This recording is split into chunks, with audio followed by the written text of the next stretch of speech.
Hello students, कैसे हैं आप लोग? बिल्कुल ठीक। ओके, हम लोगों ने इसके पहले ओम्स लॉ काफ़ी पहले डिस्कस किया था। उसमें कुछ एप्लीकेशंस से आपके यहाँ न्यूमेरिकल आते हैं, उन एप्लीकेशन को हम डिस्कस कर दें कि क्या एप्लीकेशन है ओम्स लॉ के, कहाँ से न्यूमेरिकल बनते हैं। आइए हम देखते हैं application of Ohm's law. Ohm's law का एप्लीकेशन, फर्स्ट कॉन्सेप्ट है आपका V versus I, means voltage और करंट के बीच में आपको ग्राफ दिया गया हो। जब वोल्टेज और करंट के बीच में ग्राफ दिया गया हो, अब यहाँ पर दो केस लेते हैं। वोल्टेज को हम y एक्सिस पर ले रहे हैं, करंट को x एक्सिस पर ले रहे हैं। वोल्टेज को y एक्सिस पर, करंट को x एक्सिस पर। अब ग्राफ ये आपका स्ट्रेट लाइन आया जो कि ओरिजिन से पास हो रहा है। ये एक ओमी कंडक्टर के लिए ग्राफ है जो ओम्स लॉ को फॉलो करेगा। अब ग्राफ एक स्ट्रेट लाइन आ रहा है, इसका जब आप स्लोप निकालेंगे तो स्लोप ऑफ ग्राफ ये हो जाएगा m equal to tan theta. Tan theta हो जाएगा perpendicular upon base, perpendicular mn upon base ON हो जाएगा। mn अपॉन ON, mn कितना है v नॉट, ON कितना है I नॉट। तो स्लोप हो जाएगा m equal to tan theta equal to v not upon I not. v upon I resistance r होता है, इसका तो r प्रोपोर्शनल क्या हो जाएगा, स्लोप ऑफ द ग्राफ। क्या आ जाएगा, स्लोप ऑफ द ग्राफ। तो ये आपका स्लोप ऑफ द ग्राफ आ जाएगा।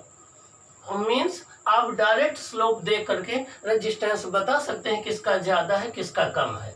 तो जब भी V और I के बीच में ग्राफ प्लॉट किया गया हो, V को y एक्सिस पर कंसीडर किया गया हो, I को x एक्सिस पर कंसीडर किया गया हो, तो उस ग्राफ का स्लोप डायरेक्ट आपको रेजिस्टेंस बता देगा। जिसका स्लोप ज्यादा होगा उसका रेजिस्टेंस ज्यादा होगा, जिसका स्लोप कम होगा उसका रेजिस्टेंस कम होगा। तो ये बात आपको ध्यान रखना है कि वोल्टेज y एक्सिस पर होना चाहिए, करंट आपकी x एक्सिस पर होना चाहिए। अब इस पर बेस्ड एक न्यूमेरिकल हम बनाते हैं। देखिए, हमने एप्लीकेशन एक बना दिया है। ये V और I के बीच में ग्राफ प्लॉट किया गया है, एक कंडक्टर A के लिए, एक कंडक्टर B के लिए। देखिए, एक कंडक्टर का A का ग्राफ ये है, कंडक्टर B का ग्राफ ये है। आपको बताना इसमें से कौन सा ऑप्शन करेक्ट है। A का रेजिस्टेंस B से ग्रेटर है, RA is greater than RB। A का रेजिस्टेंस B से कम है, RA is less than RB। RA equal to RB, दोनों का रेजिस्टेंस सेम है। नन ऑफ दीज, इनमें से कोई नहीं। अब देखिए कैसे आप सॉल्व करेंगे। अभी हमने कॉन्सेप्ट बताया कि जब भी y एक्सिस पर दिया गया हो, I x एक्सिस पर दिया गया हो, स्लोप को देख करके ही हमें पता कर लेंगे कि किसका रेजिस्टेंस ज्यादा है किसका रेजिस्टेंस कम है। देखिए, B ग्राफ का स्लोप ज्यादा है, A ग्राफ का स्लोप कम है। तो देखिए, R प्रोपोर्शनल होता है slope of the graph. B का थीटा ज्यादा है A से, तो B का स्लोप A से ज्यादा होगा, तो B का रेजिस्टेंस भी A से ज्यादा होगा। तो यहाँ से देख करके आप कंक्लूजन निकाल लेंगे कि resistance of B is greater then resistance of A। ये बात फिर से समझ लीजिए कि जब भी आपको V और I के बीच में ग्राफ प्लॉट किया जाए और आपको ये देख करके पता करना हो कि किसका रेजिस्टेंस ग्रेटर है, तो जिसका स्लोप ज्यादा होगा उसका रेजिस्टेंस ज्यादा होगा, जिसका स्लोप कम होगा उसका रेजिस्टेंस कम होगा। यहाँ पर B का स्लोप ग्रेटर है तो B का रेजिस्टेंस ज्यादा होगा, A का स्लोप कम है A का रेजिस्टेंस कम होगा। अब आपसे अगर क्वेश्चन आ जाए कि इनमें से टेम्परेचर किसका ग्रेटर होगा, A या B का, TA is greater than TB, TA is less than TB, TA equal to TB, none of these. यहाँ TA TB क्या है, टेम्परेचर है A और B के। TA TB क्या है, टेम्परेचर है A और B के। तो अब यहाँ से देखें, रेजिस्टेंस प्रोपोर्शनल होता है टेम्परेचर के। जिसका टेम्परेचर ज्यादा होगा उसका रेजिस्टेंस ज्यादा होगा, जिसका टेम्परेचर कम होगा उसका रेजिस्टेंस कम होगा। तो B का रेजिस्टेंस A से ग्रेटर है तो B का टेम्परेचर A से ग्रेटर हो जाएगा, B का टेम्परेचर A से ग्रेटर हो जाएगा। ये ऑप्शन करेक्ट हो जाएगा। यहाँ से आप जो है ऐसे न्यूमेरिकल को सॉल्व कर सकते हैं। तो जब भी ये ग्राफ के थ्रू न्यूमेरिकल आ जाए जिसमें आपको ये पता करना हो कि किसका रेजिस्टेंस ज्यादा है या किसका आपका टेम्परेचर ज्यादा है, तो आप इस कॉन्सेप्ट से जो है इसको सॉल्व कर सकते हैं। अब सेकंड कॉन्सेप्ट देखिए। अब हमने क्या किया, y एक्सिस पर करंट को ले लिया और x एक्सिस पर वोल्टेज को ले लिया। y एक्सिस पर हमने करंट को कंसीडर कर लिया, x एक्सिस पर वोल्टेज को कंसीडर कर लिया। अब हमने रिवर्स कर दिया। अब ग्राफ हमें क्या मिला, OA। ग्राफ हमें क्या मिला, OA। तो इस केस में ग्राफ का ये जो स्लोप होगा वो रेजिस्टेंस के इनवर्सली प्रोपोर्शनल में होगा। इस केस में रेजिस्टेंस जो है वो स्लोप के इनवर्सली प्रोपोर्शनल में होगा। रीजन क्या है, यहाँ टेन थीटा निकालेंगे तो ये V अपॉन I आएगा, ये आपका I अपॉन V आएगा। क्या आएगा, I अपॉन V आएगा। तो इस केस में जब करंट वाई एक्सिस पर ली गई हो, वोल्टेज एक्स एक्सिस पर लिया गया हो, उस केस में रेजिस्टेंस स्लोप के इन्वर्सली प्रोपोर्शनल में होता है। जिसका स्लोप ज़्यादा होगा उसका रेजिस्टेंस कम होगा, जिसका स्लोप कम होगा उसका रेजिस्टेंस ज़्यादा होगा। देखिए आपका एक ग्राफ ए है, एक बी है, दोनों के लिए ग्राफ आपने प्लॉट किया है। यहाँ देखिए बी का स्लोप ज़्यादा है, ए का स्लोप कम है। आई को आपने वाई एक्सिस पर लिया है, वी को एक्स एक्सिस पर लिया है। अब यहाँ पर रेजिस्टेंस स्लोप की इन्वर्सली प्रोपोर्शनल में है, तो जिसका स्लोप कम है उसका रेजिस्टेंस ज़्यादा होगा। देखिए ए का स्लोप कम है ना, तो ए का रेजिस्टेंस ज़्यादा होगा, तो R A is greater than R B, तो R A is greater than R B सही हो जाएगा। अब अगर यहाँ से टेम्परेचर का क्वेश्चन पूछा जाए कि बताइए किसका टेम्परेचर ग्रेटर होगा, तो जिसका रेजिस्टेंस ज़्यादा होगा उसका टेम्परेचर भी ग्रेटर होगा। तो T A is greater than क्या हो जाएगा, T B. T A is greater than क्या हो जाएगा, टी बी। तो यहाँ से आप टेम्परेचर पता कर सकते हैं कि ए का टेम्परेचर बी से ग्रेटर होगा। एक बात और मैं आपको यहाँ रिमाइंड करा दूँ, देखिए यहाँ ओ ए लाइन का स्लोप हमें क्या देगा, रेजिस्टेंस देगा। क्या देगा, रेजिस्टेंस देगा। और स्ट्रेट लाइन का स्लोप कांस्टेंट होता है, मीन्स जो स्लोप इस पॉइंट पर होगा वही स्लोप इस पॉइंट पर होगा, वही स्लोप इस पॉइंट पर होगा, वही स्लोप इस पॉइंट पर होगा, वही स्लोप इस पॉइंट पर होगा। मीन्स स्ट्रेट लाइन का स्लोप कांस्टेंट रहता है, तो उसके स्लोप से जो फिजिकल क्वांटिटी मिलेगी वो भी कांस्टेंट रहेगी। तो स्लोप से कौन सी फिजिकल क्वांटिटी मिल रही है यहाँ पर, रेजिस्टेंस। तो R equal to V I, R equal to V upon I भी क्या होगा, कांस्टेंट होगा। क्या होगा, कांस्टेंट होगा। तो ऐसे रेजिस्टेंस को बोलते हैं हम स्टैटिक रेजिस्टेंस। क्या बोलते हैं, स्टैटिक रेजिस्टेंस इसको बोलते हैं, या डीसी रेजिस्टेंस बोलते हैं। क्या बोलते हैं, स्टैटिक रेजिस्टेंस या डीसी रेजिस्टेंस।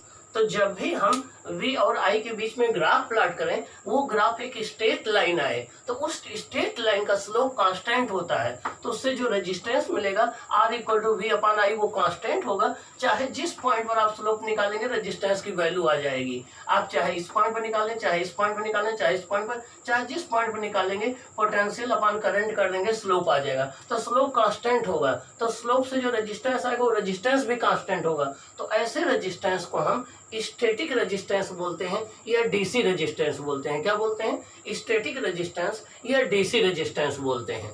ओके, लेकिन अगर ये आपका स्ट्रेट लाइन ना आया, कोई एक कर्व ग्राफ आ गया जो ओम्स लॉ को नहीं फॉलो करेगा, तब आप क्या करेंगे उस, लेकिन अगर वो नॉन ओमिक डिवाइस है, वो ओम्स लॉ को नहीं फॉलो कर रही है, उस केस में अगर आप V और I के बीच में ग्राफ प्लॉट करेंगे तो वो ग्राफ स्ट्रेट लाइन नहीं आएगा।